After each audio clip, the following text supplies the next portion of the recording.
Welcome to Straight Talk Recovery. My name is Maurice Ruffin. My name's Eric Amran. And I'm Tony Mello. Today we're going to talk about mindset. And we agreed that talking about mindset would be a good topic today. The beginnings, during stage of our addiction to transforming into going to recovery, to treatment programs, and then after treatment, how you the process of thinking, our process of thinking, I think is very essential to people that's in recovery, people that's making that decision to change their lives, to help them overcome some of those barriers that they have. And Tony here is a counselor. I work with him, and I work with both of them actually. And we asked him to come and share and give his professionalism in this topic here, and let him talk about his how he thought about things, or how he processed his recovery. So I'm gonna let Tony talk. Okay, thanks Mo for having me. Thanks Mo and Eric for having me on. I work as a clinical counselor at Bear River Health with Mo and Eric. I think 5 days a week or 4 days a week. So I've been doing this for about 5 years now. I'm in recovery. I'll be reaching about 6 years this August, being in recovery myself. One of the things about mindset, when Mo and Eric brought up mindset to me, it really stands out to me because I know when I talk with clients each day, I talk about the mindsets and how important it is for our mindset. I always say to our clients, and everyone, our mindset rules how our day is going to go. It kind of points us in that direction. So when we wake up in the morning, our starting mindset and our starting thoughts and our starting emotions are going to be how our day goes usually, unless we change that if it's in a negative mindset. When I was talking to Mo the other day about going into recovery, when I first went into recovery, I went to detox treatment and residential treatment. And I want to ask you a question. Sure, yeah. When you say that, and we see this on a regular basis, all three of us do, as far as in detox. Yeah. When we come in,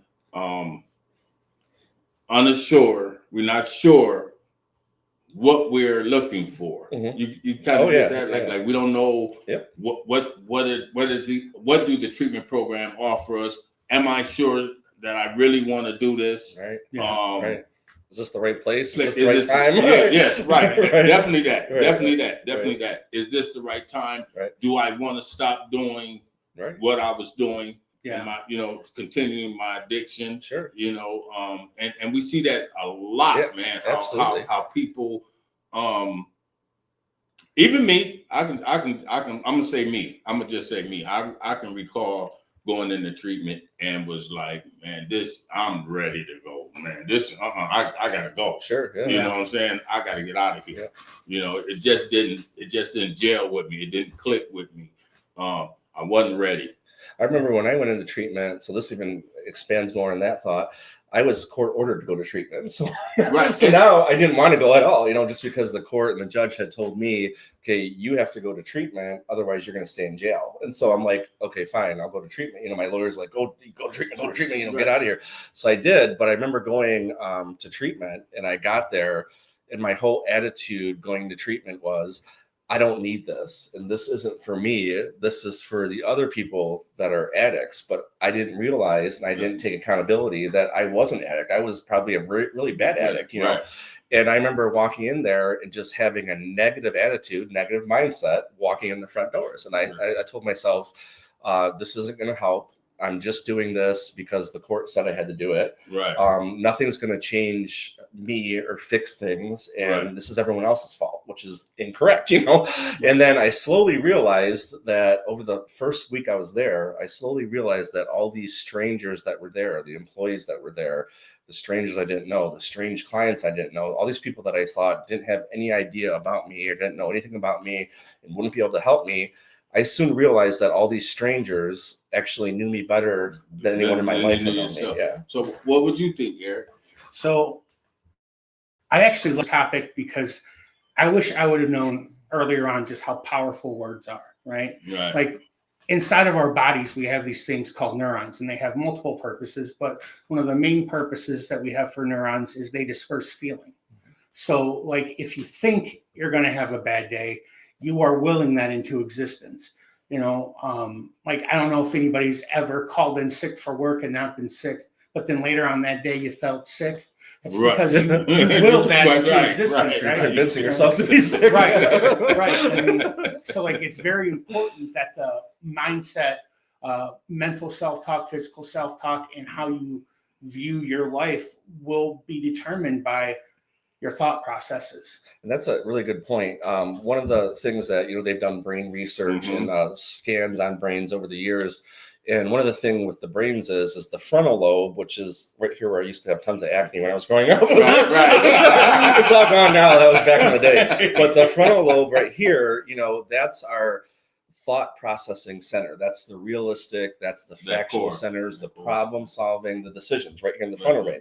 The limbic system is in the middle part of the brain. So that obviously deals with our emotions, our feelings, trauma, things like that. So when we have, let's say, a negative mindset, or we have a traumatic thing happen in our life, like grief, like someone passing away or breaking up in a relationship, our frontal system shuts down. So it punches out and says, I'm out of here. I'm not doing this anymore. I'm out. Right. The limbic system fires up and says, okay, I'm taking over now. And I'm going to be the irrational, emotional part. So the limbic system takes over with irrational, like thoughts, feelings, trauma, all that feeling and all that anxiety. And that takes over for the frontal. So the frontal is no longer making logistical problem-solving decisions, so making facts. It's the limbic system that's making those thoughts and those decisions off the feelings you're feeling. And then that sends a message to your brainstem, which then shoots it out to your body saying, okay, now I'm going to get sweaty.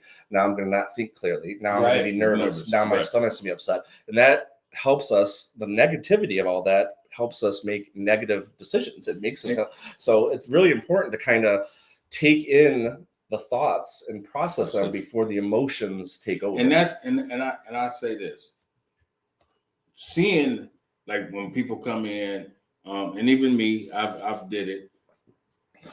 Pick anything to be negative. Sure. Yeah. You know what I'm saying? Like littlest thing. Oh, the milk ain't right. It's you too know warm. What I'm saying? It doesn't look right, or whatever it may be. And that actually brings up a good point. Like, some clients are very entitled. It's like, you'll wait for the dope man for 8 hours, but you can't wait 10 minutes for your meds. Yeah. You know what I mean? I don't really know, like, when it is, but like, acceptance is really the only mindset that you have to have during that time. Is my way's not working. Yep. Let me follow somebody else's advice. And sometimes that thing, like you said, it's like I was on, uppers for 8 years straight, and I always did things the wrong way, and I always did the things that I would have never have done before. And I made the wrong decisions. So part of recovery, I tell clients this all the time, is this is day one of changing that thought process. We're going to try something we haven't done now. It's called, change, which is scary sometimes, but we're going to try thinking and looking at things differently than we have been doing for the last several years. And I'm going to say this, that's kind of hard for people. Yeah. It's reprogramming. And y'all see how completely reprogramming your entire thought process. Like you're used to thinking negative, you're used to being negative, and now these people are telling you, how great you are and how much they love you, and you're like, these guys are just bullshit. Right, They blowing smoke up my ass. And that's like how I approach. I say my people when I'm there. Y'all see how I interact with them, because and I try to show them, like, hey, I'm no different than you. My decision, I'm still working on learning how to make the proper decisions. I'm still learning how to be a good person. I'm still learning. I'm working with you. It's helping me. Right. You know what I'm saying? It's helping me. I'm still growing. So we're going to grow together. You know what I'm saying? And that's the way I try to work with the clients. Like we're going to work together. I'm no different than you. One of the things that I'm glad you brought that up is, like, everybody in this room I've learned from and I've taught something to, right? And like, it's like you say, always remain teachable. Yes, right? And, I'll say that. One of the things really quick we forgot to do, we're going to have a guest speaker this week and next week, because Keith is taking his recovery course. Oh, like, we want to say this real quick. Reason why Keith is educating himself to be Peer more recovery advanced coach. peer recovery coach. Coach Keith. Come on, brother. Coach you know Keith. what I'm saying? We clapping our hands for you. Yeah, We go Keith. cheering you on right now. You know, even though you didn't get up this morning and help me. I'm gonna say that. I'm gonna put that out there too. You know, I'm gonna get you. so that's why Keith's not here. He probably won't be here. Maybe not next week. I think he might be taking another course, but if not, he will be here. We will have him back. But we now, as far as who we having next week. Right. So there's a couple people. One of the confirmed people is a guy named Tom O. Right. He's a remarkable man, been in recovery for a very long time. Tom has his own story that can literally bring you to tears. And next week we're going to have him on. You know, one of the things that I wanted to ask Tony was, you know, like he's been my mentor for about a year now, and like who is it that you look up to in your recovery? That's a good question. I mean, I look up, first of all, I'm a Christian. I believe in God. So I always think I look up to God every day and a higher power, you know? And I really, to be honest, I look up to, I know this is going to sound weird and funny. I look up to my coworkers. Like I look up to you, I look up to Mo, I look up to the nurses that are working every single day, because I think, you know, our jobs are difficult sometimes. We work in the detox facility, so we're literally at the admissions part of it. So every kind of situation, every kind of person coming in. And I think the only way that we can be strong, or that I can be strong and a good counselor, is with everyone else there. I can't do this by myself, you know. Right, so right. I think learn from. I don't know if there's a one person answer to that. I think it's everyone that I work with is right. I mean, I think that's just the truth. Yeah, I think that's the truth. I don't think I would say one thing that we learn from each other. Yeah, absolutely. We work off each other. Yes. You know, because like when you pass out the coins, you know, a lot of the clients will come to me and they'll speak, like, and I can see like some of them coming in tears. Yeah. You know, and said it's like a prized possession, like they getting. And I explained to him, he gives that to you because he see this in you. Yeah. This coin represents something. When he gives you, and then they'll be surprised, like, how'd you know? Right. You know, because he gave me one. You know what I'm saying? Yeah, I see this over there. Yeah, really cool. he tells you why he gives you that coin, you know. And I said, and use that. I said, that's a plus. Yeah. You take those positives and continue. Don't fight against it. Embrace it. Sure. Like anytime if you make a decision and it turns out positive, embrace it and just grab it and continue and going forward. You know, it's funny how those coins actually came into existence. My recovery coach, Doug Webb, my first year, he gave me a very unusual coin, right? And I remember how that made me feel. I felt important. I felt special. I felt loved. And when I became a counselor, I gave out a coin to the people that I worry about. You know what I mean? Right. Like here, I feel like you may need a little extra love. Like and it helps. St. Michael, the Archangel, or whatever it is. And it's like, it does resonate with clients. Like there are clients that come back and be like, I still have that coin. You know? Sure. It's shiny too. It means a lot. They got a pretty, real pretty. They're real pretty. But I want to bring up something that Tony said. The courts sending you to treatment. Yeah. You know, and I'm gonna say this, man. I don't care what they said. Go, I went, but it was nothing because my mindset was still on. Yeah. I'm still going with you. Sure. Like, you know, you can't force somebody into recovery. You either are ready or you're not. Yep. And if you're not ready, you could be doing more harm than good, because now they're going to have a bad experience because they want to have a bad experience, and they're going to think that's how recovery is. Right. And it's not. You got to be open to that change and give it a chance. You know, Right. we don't know if it's going to work. We don't know if it's not, but you got to give it that chance. But you know what? One thing I do not, and I'm not saying like when a negative person intervene with someone that's trying. Right. You know, that's something I don't like. Just if you're going to be negative or unsure about your recovery, leave that to you. Right. You know what I'm saying? Like don't interfere with affect other people. Yeah. Other people, because it's like a cancer. You do that, they're already teeter-tottering. Mm-hmm. You know what I'm saying? And here it is, you're putting a brick on there. No, it just is what it is. You know? Right. Mm-hmm. And I don't like that. I didn't like it when I was in treatment. I don't like it when I see it.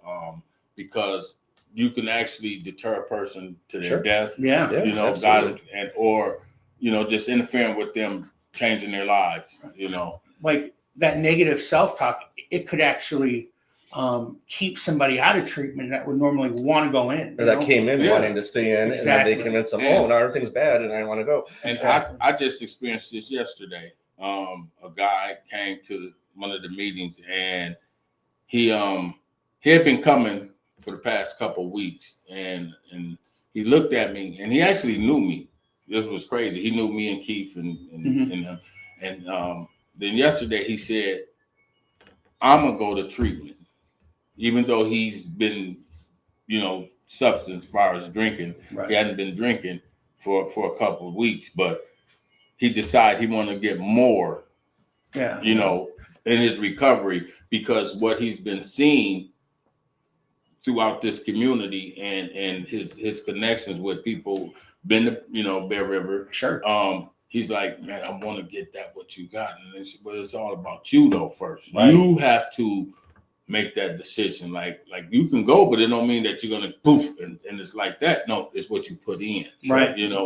Like just stopping drinking or using drugs isn't enough. Like you could be a dry drunk, right? Right. But you're just one step away from going back to that. You have to invest in yourself. And the first investment is accepting the fact that you cannot have just one, that your time with that substance is over with. And it's hard because that substance has been there for you like for years. Right. And it's like I tell people, like addiction isn't the problem. Addiction was my solution. Yeah. Right. To problems I had before addiction. And as the addiction got worse, those problems imminently got worse because I wasn't fixing anything. I was breaking more.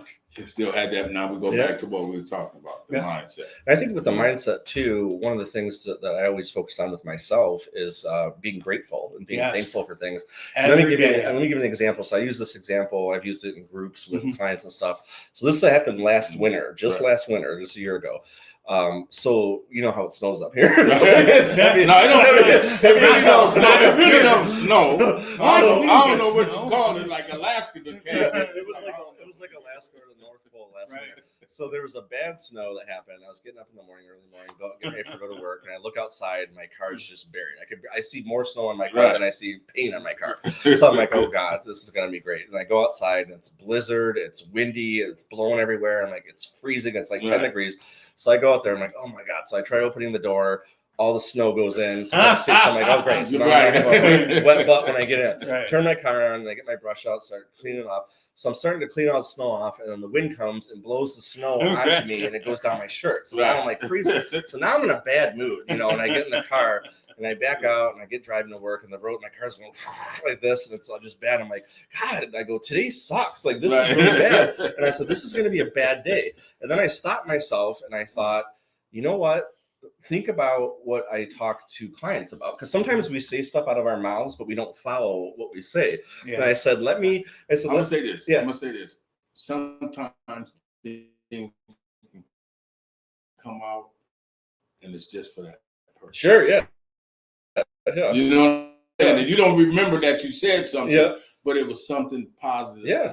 You got the memory, and it needs to come out, and it came right just for that person. And I think that's the spiritualness. Yeah. And so like when I was driving, I was thinking, okay, I got to change the way I'm thinking, because my mindset was very negative based off of these little simple experiences. I had this bad mindset. I had this bad thing. And then I thought, you know what? You should be thankful that you have a car that has heat on. There's homeless people out there. Right. I wanted a car 5 years ago when I was homeless and I didn't have a car and I didn't have a job. I should be grateful for going to my job that I have right now. I didn't have a job. I should be grateful that I just walked out of my warm house that I didn't have when I was homeless. So it changed, like in a flick of a second, it changed my mindset from going to from negative, which was going to make the rest of my day negative, to appreciative and grateful. Positive. Yeah, and I had a different attitude. From attitude to gratitude. Attitude to gratitude. That's something that has to be recognized and coming in recovery. Sure. Right. And you have to be the one to recognize it. Yes, and point it out to you. And like I'm grateful. I'm glad I came here. I got a place to lay my head. These people are giving me this. Yeah. These people are showing their kindness, their lovingness towards me to help me. Sure. Right. Instead of well, I got they got this. What's this? Are they supposed to do? And I'm gonna say this. I'm gonna just say this. I'm saying this to people that's coming in. How much you pay for your premium on your insurance? So be grateful Yeah. that you're able to get somebody, even your Medicaid or whatever Right. you have, to come into treatment. You know, And be thankful that people are trying to help you. Because I've always felt this what I'm not, and you know why they even got me jumping through these loops. No, right. I need those. Yep. I need somebody to push me to help me be a better person. Absolutely. You know, because the way I'm living is not the way. It Right. was not the way. You know what I'm saying? Like the court system again. I'd say this. MDOC was trying to save me years ago. Go to Catholic Charities. Go here. Take these courses. And I'm like, man, they got me doing this. And here, this is my mindset, negative. Sure. You know, looking at as the judicial system, instead of putting me, locking me up and throwing away the key, they saying, hey, you got an opportunity. You can do this. Just go through these classes and follow this pathway here, and you'll be all right. And I was just so negative about it. Sure. You know, 15 years on parole, straight, no case, no nothing, just in and out for dirty urine and not reporting. Yeah. My mindset was just totally disruptive. Yeah, you know what I'm saying? Yeah. It was, and I'd like to tell that story to people because it's insanity. Yeah, it is. You know what I'm saying? It's just really insane. And we just get so used to being in that negativity and that negative mindset for so many years that it's hard to adjust to the new thing, you know? right. Well, plus that too, like when something positive happens, we get nervous, right? Because we're waiting for the other shoe to drop. Yep. Right. Yep. So it's like we're afraid to even enjoy something positive. We're always expecting bad. Right. Always Right. expecting bad. Yeah. Like you walking down this dark street and it's comfortable, but soon you see the light down there, like I'm not gonna go no further. I'm not going no further. Something going on down there. Right. Yeah, it's life. It's life at the other end. Yeah. At the end of the tunnel, there's light. So, you know, and I was telling Eric, the RAD. Mm-hmm. RAD stands for Recovery After Dark. So out of the darkness, we come into the light. Nice. You know. Yeah. So one of the things that we are going to offer here in the future is some merchandise, right? Yes. We're going to have hats and T-shirts, and we will be repping for the big guys. You know. That's awesome. Oh yeah. Repping the fours and the fives. Right. To the fullest, right? To the fullest. But I will also want to say this. Tonight at Unity Hall, 909 Northeast Street, Bourne City, Michigan. We have a recovery prom. We have Big Dame coming up from Grand Rapids. We have our own Russell Drake from Bear River playing the music, scratching and all that. And plus he might sing a song too. He can sing. This man can sing. He can. He's good. He's really good. Very good. Very good guy. But it's food, it's dance, it's recovery. Please show up, show out, put a little something on, take your date out, everything. Please show. So anybody got anything else? Shout outs. Who do you want to shout out? Me, I want to shout out to everybody that supports Straight Talk Recovery. I do appreciate Eric, appreciate Tone, appreciate Keith, appreciate Mackenzie, appreciate Kelly, appreciate. We all appreciate this that y'all support Straight Talk Recovery. We love all y'all. Yes. Even if you're struggling, we love you. You know what I'm saying? I got a friend out there. I don't want to put her name out there. I know she's struggling, but she's my girl. You know what I'm talking about. So we're here for you. When you're ready, call. We'll get you back in the program. Something. Please, you're my girl. Get back on track. What about you, Tony? Who do you want to give a shout out to? I'm going to give a shout out to two people. Okay. It's going to be you and you. I'm going to give a shout out to Mo and Eric because these guys, I work with them. I spend a lot of my life with you guys. I don't know if you know that. I spend a lot of time with you guys, and you guys make my day better to get through. You help me out. And I help you guys. I appreciate you guys a lot. So I'm giving a shout out to you guys. All right. And for me, I actually found a new barber. His name's Dan. He is somebody in recovery. He lives in one of the recovery houses. So I want to say, Dan, thanks for the great haircut. I'll be seeing you soon, brother. All right. So that's it for Straight Talk Recovery. We love you guys. Tune in. I got a special one with Big Dame coming for the concert. He's gonna just introduce himself, share his little. I'm gonna just let him share his story. And we appreciate you. We see y'all next week. Love you guys. Later, guys. Yeah. That was.